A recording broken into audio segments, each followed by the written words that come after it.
கலாநிதி அவர்களே, நீங்கள் இரு தேசம் என்கிற ஒரு இடத்தில் வந்து முடித்திருக்கிறீர்கள்.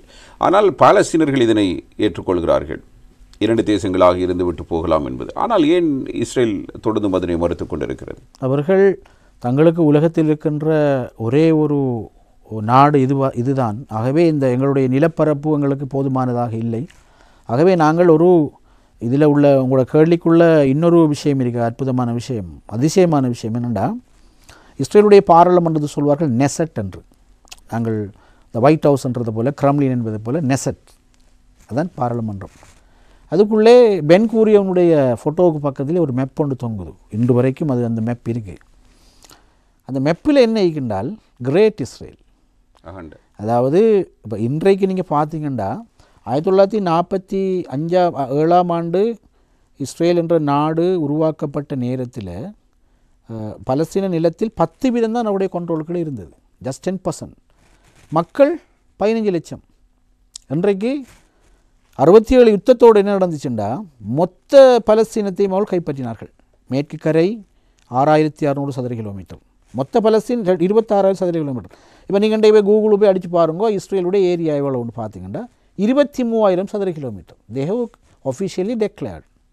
ஆனால் இஸ்ரேலை பற்றி சொல்வார்கள் a country without border, a country without borders, எல்லை இல்லாத நாடு. உலகத்தில் தேச அரசுகள் எல்லாம் தேச அரசுடைய அடிப்படையான வரைவிலக்கணங்களில் ஒன்று என்னென்னா, தங்களுடைய நில எல்லை, நீரெல்லை, கடல் இருந்தால் வானெல்லை என்னங்கிறத டெக்ளேர் பண்ணியிருக்கணும்.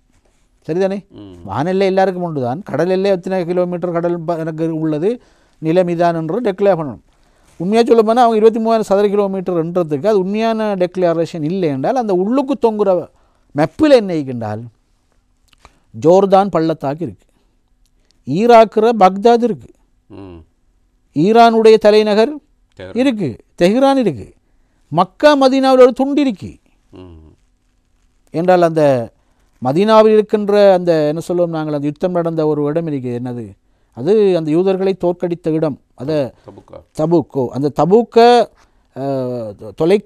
தொலைநோக்கினால் பார்த்த கோல்டாமேயர் சொல்கிறார் ஒரு முறை, இதை நான் நேரடியாக அந்த இடத்தில் அந்த மண்ணில் கால் பதித்து நான் இந்த நிலத்தை நான் முத்தமிட வேண்டும், அது எங்களுடைய நிலம் அப்படின்னு சொல்லியிருக்கார். அப்போ 67 அவர்கள் இவ்வாறு இலக்கு வைப்பதற்கு ஏதேனும் வரலாற்று ரீதியான காரணங்கள் இருக்கின்றன? வரலாற்று ரீதியான காரணங்கள் என்று ஒன்றும் இல்லை. வரலாற்று ரீதியான பிழையான போலியான பொய்மைகளை, திரிபுகளை, பொய்களை அவர்கள் கட்டவிழ்த்து வைத்திருக்கிறார்கள். வரலாற்று எந்த நியாயமும் இல்லை என்றால், அவர்கள் சொல்கிற மாதிரி நாங்கள் எங்களோட மோசஸும் டேவிடும் சொலமானும் வாழ்ந்தான்னு சொன்னால் முழு மத்திய கிழக்கிலையும் வாழலை, அவங்க பலஸ்தீனத்திலானே வாழ்ந்தார்கள். ஆகவே அதுக்கு வரலாற்று நியாயம். இவர்கள் எகிப்தை உரிமை கோரவில்லை, எகிப்தையும் கோருகிறார்கள், சினாய், அதாவது எகிப்தையும் கோருகிறார்கள். இப்போ அப்போ 67 யுத்தத்திலே பிடிச்சாங்களே, 67 யுத்தத்தில் முழு பலஸ்தீனத்தையும் பிடிச்சாங்க. பிடிச்சா பிறகு என்ன நடந்துச்சு, அந்த யுத்தத்திலேயே எகிப்துக்கு சொந்தமான சினாய் அதை கைப்பற்றினார்கள். ரைட்.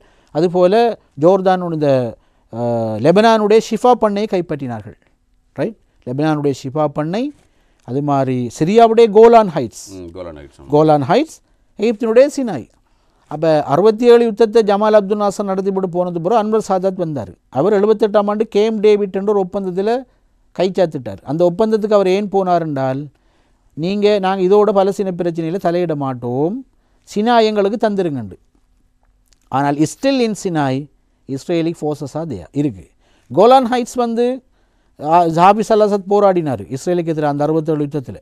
ஆனால் அதில் கொஞ்சம் அவங்க கைப்பற்றி பிறகு சமாதானத்துக்கு போய் ஒரு குறிப்பிட்ட நிலப்பரப்பை கோலான ஒஃபிஷியலாக இஸ்ரேலுக்கு தாரை வார்த்தி இருக்குது Syria government, former government. Right. Shebaa பண்ணை மட்டும்தான் மீட்கப்பட்டது.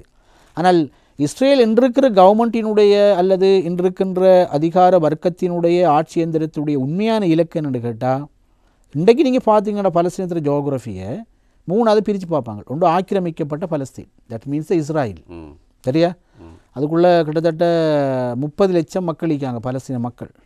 அடுத்த முஸ்லீம்கள் சரிவாக வாழ்கிற இடம் என்னென்னு கேட்டால் மேற்கு கரை, அங்கே தான் கிழக்கு ஜெருசலம், மசூதுல் அக்ஸா இதெல்லாம் இருக்கு. ரைட். அங்கே அதோட பரப்பு 6,600 சதுர கிலோமீட்டர். அதிலே 4,000 சதுர கிலோமீட்டரை அவள் ஏற்கனவே பிடிச்சி குடியேற்றி வச்சுக்கான் யூத மக்களை. பியோராக யூதர்கள் இல்லாத ஒரே நிலப்பரப்பு 365 சதுர கிலோமீட்டர் பரப்பை கொண்ட இந்த காசா, ஜஸ்ட் 22 லட்சம் மக்கள். சரிதானே? அப்போ 23,000 சதுர கிலோமீட்டர் உனக்கு எஞ்சிருக்கிறது என்ன? வெறும் 3000 சொச்சம் சதுர கிலோமீட்டரை அதையும் 7-8 வலயங்களாக பிரித்து அந்த வலயங்களுக்குள்ளே இஸ்ரேல் இராணுவம் இருக்கும். நாங்கள் நினச்சா தான் உங்களுக்கு தண்ணியை சப்ளை பண்ணுவோம், நாங்கள் விரும்பினா தான் உங்களுக்கு கரண்ட் சப்ளை பண்ணுவோம், இதனை ஏற்றுக்கொண்டு இந்த ஒப்பந்தத்தில் சைன் பண்ணினா PLO கவர்மெண்ட்டுக்கு அமெரிக்கா இவ்வளோ வருடாந்தம் தரும் என்று ஏற்றுக்கொண்டு தான் யாசர் அரஃபாத் அவர்கள் 1993 அக்டோபரில் ஒஸ்லோ என்ற ஒரு ஒப்பந்தத்தில் கைச்சாத்திட்டார். இது எப்படி உதாரணம்னு சொன்னால், ஒருவன் வந்து உங்களோட வீட்டை பிடிக்கிறான், என்ன சொல்கிறான் நியாயம், எங்கட வாப்பா இந்த வீடுன்னு சொல்கிறான். உதாரணத்தை பாருங்கள், அந்த வீட்டில் 6 ரூம் இருக்கு, இவன் ஒவ்வொரு ரூமாக கைப்பற்றி ஒரு ரூம் தான் உரிமையாளருக்கு இருக்கு. அந்த ஒரு ரூமை வச்சிருக்கிற உண்மையான உரிமையாளன் 5 ரூம்களை கைப்பற்றி இருக்கின்ற கபலீகரம் செய்திருக்கின்ற ஆக்கிரமிப்பாளருக்கு எதிராக போராடுகிறான். எப்படி போராடுறான்? கல்லால், பொல்லால், சின்ன சின்ன ஆயுதங்களால் இந்த உரிமை எனக்கு இருக்கப்பான்னு போராடுறான். அவன் அந்த 5 ரூமையும் பிடிச்சவன் வந்து அவனுக்கு பின்னால் பெரிய பெரிய சக்திகள் இருக்கு, அவனுக்கு நவீன ஆயுதங்களை கொடுத்து இவன் அடிடான் நொறுக்கிறான்னு சொல்லி அந்த உரிமையாளர் நிறைய பேர் அவன் கொண்டு குமிச்சு அகதிகளாக்கி ஊனமாக்கி அகதிகளாக்கி வெளியேற்றிட்டான். இப்போ அதில் கொஞ்சம் சனத்தை இருந்து கொண்டு அந்த ரூமில் சொல்கிறாங்க அந்த குடும்ப உறுப்புகள், எங்களுக்கு இதில் இந்த ரூமில் குறைஞ்சது 4 ரூமைத்தான், இல்லாட்டி 3 ரூமைத்தான், நீ 3 ரூம் எடுன்னு சொல்கிறாங்க. இவன் சொல்கிறான், இல்லை அந்த ரூமும் எனக்கு தான் பெறணும், இப்போ நான் அனுமதிக்கேன், நீ அதில் வாழலாம், உனக்கு வாழலாம், ஆனால் உண்டு அதுக்கு கரண்ட் வர பல்ப் பார்த்தோம்னா மெயின் சுவிட்சை நான் தான் போடணும், உண்ட பாத்ரூமில் தண்ணி வரணும்டா நான் மோட்டரை போடணும். இப்போ இன்றைக்கு பலஸ்தீன மக்கள் வெளிநாட்டுக்கு போகிறோம்டா எந்த விமான நிலையத்தினுடா போகணும்? டெல்-அவிவ். பலஸ்தீன மக்களுக்கு அரபு நாட்டுடைய எண்ணெய் வளம் அவங்க வாகனத்துக்கு ஊற்றுறண்டா எங்கேருந்து வரணும்? இஸ்ரேல் கம்பெனிலேருந்து தானே வரணும். இன்றைக்கு மேற்குக்கரையில் ஒவ்வொரு நாளைக்கும் ஒரு பலஸ்தீன அரபிய குடும்பத்துக்கு 3 லிட்டர் 4 லிட்டரும் தண்ணி கொடுக்கான் இஸ்ரேல் கம்பெனி. எல்லாம் அண்டர் த கண்ட்ரோல். இப்படிப்பட்ட ஒரு ஒப்பந்தத்தை ஏற்றுக்கொண்டு தான் இவ பாருங்க, இப்படி ஒரு சண்டை ஒன்று போகுது. இப்போ 70 வருடமாக போகிற நேரம் பக்கத்து ஊட்டாக்கள் சொல்கிறாங்க, இங்கே பாரு அவன் கடும் பவர் ஆகிக்கான், ஆயுதத்தில் நிறைய பேரை சுட்டு உங்களோட குடும்பத்தை கொண்டுடான், 5 ரூமையும் பிடிச்சிட்டான், இப்போ பேச்சுவார்த்தைக்கு நாம் வருவோம், நீ வா நான் மத்தியஸ்தம் வைக்கிறேன்னு சொல்கிறான். ரைட், இப்போ பேச்சுவார்த்தை மேசைக்கு போனால் பிடிச்சிக்கிறவன் கபலீகரம் செஞ்சுக்கிட்டு தான் கதைக்க தொடங்கான். அவன் சொல்கிறான், தம்பி 5 நான் பிடிச்சிட்டேன், இது எங்கட வாப்பட வாப்பா இந்த இடம் ஒன்று உனக்கு இருக்கணும்டா, நீ கல்லால் எறியாத, நான் ஆயத்தால் சுட மாட்டேன், இதுக்கு பேர் சமாதானம், நீ இதை ஒத்துக்குறிய அந்த சமாதானத்தை? அந்த ஒரு ரூம் உள்ளவன் சொல்கிறான், இது அநியாயமாடாப்பா, பச்சை அநியாயம், எப்படி நான் இது சமாதானம்னு போகிறது? பக்கத்து வீட்டுக்காரன் சொல்கிறான், உனக்கு ஒரு ரூம் வேணுமா? யார் பக்கத்து வீட்டுக்காரன் சொல்கிறான்? எகிப்து சொல்கிறான், ஜோர்தான் சொல்லுது, சவுதி அரேபியா சொல்லுது, யுனைடெட் அரபு எமிரேட் சொல்லுது, இவங்கெல்லாம் சேர்ந்து சொல்கிறாங்க, ஒன்று எடுத்துக்கிட்டு பேசாமல் இரு. நீ வந்து கல்லெடுத்து எறிகிற வேலையை ஒன்றை ஊக்குவிக்கிறான் இந்த ஆயுத இயக்கம் ஹமாஸ், எனவே அவனை விரட்டி அடித்து போட்டு ஒன்றோட பேசாமல் இரியாப்பா, இந்த நாட்டில் இந்த பிராந்தியத்தில் அமைதி வரும்னு இவங்க சொல்கிறாங்க. உண்மையான உரிமைக்காரன் சொல்கிறான், இது சமாதானமா, இது அமைதியா? இல்லையே, எனவே நாங்கள் அதுக்கு உடன்பட மாட்டோம். அப்போ என்ன நீ சொல்கிறாங்க? நோபல் பரிசு கொடுத்தாங்க யாருக்கு? இதுக்கு தான் நோபல் பரிசு கொடுத்தாங்க. இது ஒஸ்லோ ஒப்பந்தம் பச்சையான தந்த சொந்த மக்கள் மீதான முதுகில் யாசர் அரஃபாத் குத்திய ஒரு வரலாற்று துரோகம். தங்களோட PLOவை அந்தந்த குழு ஒரு ஆட்சி இயந்திரத்தில் உள்ளவர்கள் தங்கள் ஆளணும், தாங்கள் அனுபவிக்க வேணும், தாங்கள் வந்து எல்லாத்தையும் எடுத்துக்கொள்ள வேண்டும், அதிகாரம் இருக்க வேணும், பணமும் இருக்க வேணும்ன்றதுக்காக அமெரிக்காவுக்கு அடிபணிந்து அங்கே வர பிச்சைக்கு கால் மண்டிக்கிட்டு பெற்ற ஒன்று உடன்படிக்கை தான். அது என்ன, எப்படி அந்த உடன்படிக்கையை ஒத்துக்கொள்ளலாம் அப்படி யோசிச்சு பாருங்க பாப்போம். இல்லை, ஆனால் யாசர் அரஃபாத் பல முயற்சிகளை எடுத்தார் தானே?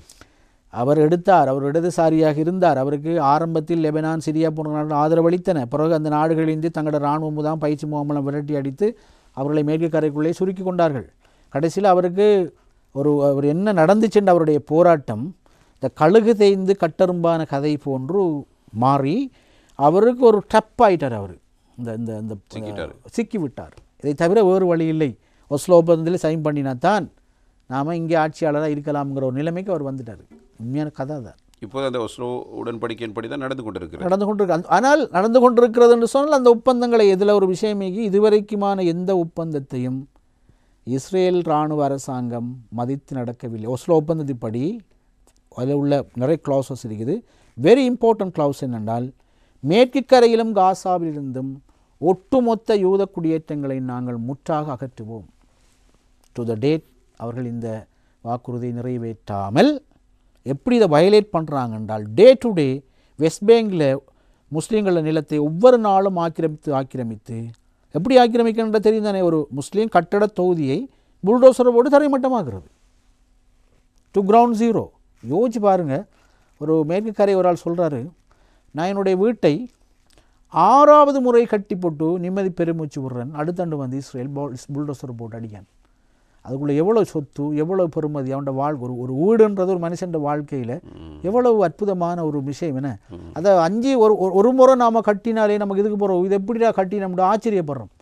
இதில் ஒரு ரிப்பேர் வேலை செய்கிறதுக்கே நம்மளோட பொருளாதார வசதி இல்லைன்னு கவலைப்படுற நேரத்தில் 6வது முறை கஷ்டப்பட்டு கட்டிய ஒரு வீட்டை ஒரு புல்டோசர் தன்னுடைய கண்ணுக்கு முன்னால் இடித்து தரைமட்டமாக்குதா உண்டா?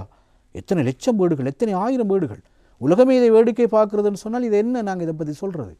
ஸோ ரொம்ப பெத்தட்டிக்கான ஒரு கண்டிஷன். உலகம் இதை ஏன் ஒரு வல்லரசு இதற்கு பின்னால் இருக்கிறது என்ற ஒற்றை காரணத்துக்காக உலகம் முழுவதும் வேடிக்கை பார்த்து அவர் கவலைப்படுகிறார்கள், கண்டிக்கிறார்கள், ஸ்டேட்மெண்ட் விடுகிறார்கள். ஆனால் செயல் ரீதியாக ஒன்றுமே தங்களால் செய்ய முடியவில்லையே என்று ஒட்டுமொத்த உலக மனச்சாட்சியம் மௌனித்திருக்கின்ற ஒரு உலகத்தில் நாங்கள் வாழுகின்றோம். சர் எட்வர்ட் சைட் அவருடைய பாலஸ்டைன் கொஷன் என்ற புத்தகத்தில் சொல்லுவார், 400 மில்லியன் அரபுகள வாசற்படியிலே 40 கோடி மக்கள் அரேபியர்கள், 12 அரபு நாடுகள், 63 லட்சம் உள்ள ஒரு நாடு உருவாகி உங்களோட கண்ணுக்கு முன்னுக்கோ அவன் உங்கள் எல்லாரை விட பலமாக இருக்கானுங்கிறது அரேபியர்களே, நீங்கள் எப்படி இதை சகித்து கொள்கிறீர்கள்? ஒரே கலாச்சாரத்தை, ஒரே மதத்தை, ஒரே பண்பாட்டை, ஒரே வரலாற்றை, ஒரே மொழியை பகிர்ந்து கொள்கின்ற உங்களுடைய ஒரு சமுதாயம் உங்களுடைய வாசற்படியிலே எங்கோ இருந்து வந்த கலாச்சாரத்திலும் மதத்திலும் மொழியிலும் அந்நியமான ஒரு சமூகம் கொத்து கொத்தாக கொண்டு குவிக்கின்ற நேரம் அரேபியர்களே நீங்கள் என்ன செய்து கொண்டிருக்கிறீர்கள் என்று பாலஸ்டைனிலே பிறந்து அமெரிக்காவில் ப்ரொஃபஸராக இருந்த சர் எட்வர்ட் சைட் தன்னுடைய புத்தகத்தில் கேட்குறாரு. So that is a very pathetic condition. ஹிஸ்ட்ரியில் அப்போ அவங்க இண்டை பாருங்கோ, இவ்வளவு அடிபட்டும் இவ்வளோ இது பட்டும் அவங்களோட சொல்யூஷன் வெரி ப்ராக்டிக்கல். அவங்க என்ன சொல்கிறாங்கடா, உங்களுக்கு ஒரு நாடு இருக்கட்டும், எங்களுக்கு அது பிரச்சனை இல்லை, எங்களுக்கு ஒரு நாடு வேண்டும், இது எங்களுடைய நாடு என்று சொல்கிறதுல என்ன தவறு இருக்க முடியும்? ஆனால் என்ன நடந்துக்கின்ற அன்ஃபார்ச்சுனேட்லி வரலாற்றில் அது அவர்களுக்கு உண்டு என்றதை தாண்டி அது அவர்களுக்குத்தான் என்கிற ஒரு வரலாற்று புரட்டலை ஈவன் ஸ்ரீலங்கா போன்ற நாடுகளில் உள்ள அறிவுஜீவிகள் கூட நம்பி விழுங்கி ஏப்பமிட்டிருக்கின்ற ஒரு சூழலை தான் இந்த கலந்துரையாடலில் நாங்கள் கழிச்சு கொண்டிருக்கிறோம்.